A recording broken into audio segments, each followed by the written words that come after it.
We interrupt this program to bring you an important and informative segment. Before this story gets too out of hand, let's take a look at what these thematic units represent. Maslow's hierarchy of needs. The themes set in AP Lit, those of human isolation, society and human nature, virtues in human nature, passage of time and human relationships, and human realization and existentialism. Now, this chart should help.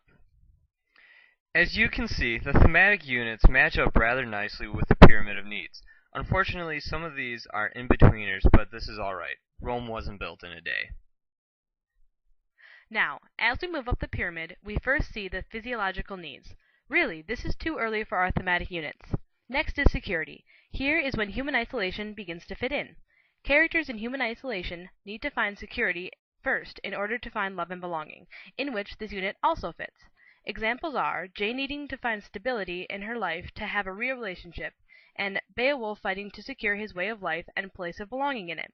Take away one element from either of these tales, say Jane away from Rochester, or take away Beowulf's ability to fight, and they are unable to make it any closer to self-actualization.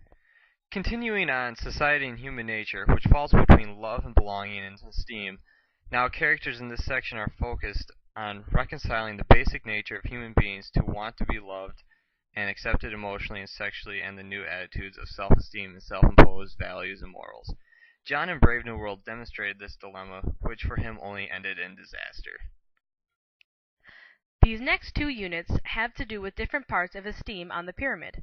Virtues in human nature deals with the reckoning of one's self-esteem with respect for others and moving past this to self-actualization. Even the title of Pride and Prejudice gives this away. Passage of time in human relationships. This is where the proposed villain Keats is from. Here man is able to come to terms with himself as a mortal, but is able to feel accomplishment and fulfillment and garner respect.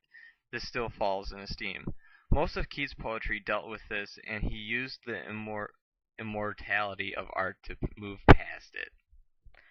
Now the final tier, self-actualization. This has its own unit, aptly named self-realization. Oddly enough, the protagonist in The Stranger did not complete the rest of the pyramid to reach self-actualization, which he really reached all in a rush at the end when faced with death. The purpose of Meursault's journey, when he went through the steps but never really understood or accomplished them, was to make you, the reader, realize them. Now that the actual informative part of the project is accomplished, please enjoy as we continue to demonstrate what happens when you take away key plot points. Hey there, little child. Come on. Hey, you. Hey, like those pants. Oh, dear like God. them more. What are you doing? Hey. What? You What? two. Hey, threesome later? Nice place. Come on. I smell the work of John Keats here. You smell terrible. Oh. Come on, we'll cost you anything. See, this poor child's lost his morality. We can't just leave him here. I mean, look at him. He can come with. We're just gonna have to watch him closely. Oh, dear Chapter. Alright, come on. Come on. Oh, threesome? No. No. Come on. Maybe later. All right. Cheerio, chaps. My name is John Keats. Recently, my brother died of a bitey case of tuberculosis. Fearing death myself, I began to seek means of attaining immortality. To start out with, I thought that the beauty of my poetry would live on throughout the ages. Unfortunately, within writing does not appear to be a very effective means of presenting one's physical being to achieve my goals.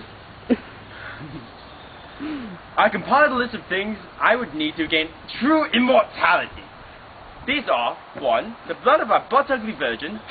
2. The sword of a giant. 3. Morality. 4. An independent spirit. 5. A witch to perform the ceremony. And 6. A large plot of land that wouldn't put up a fight. So, France.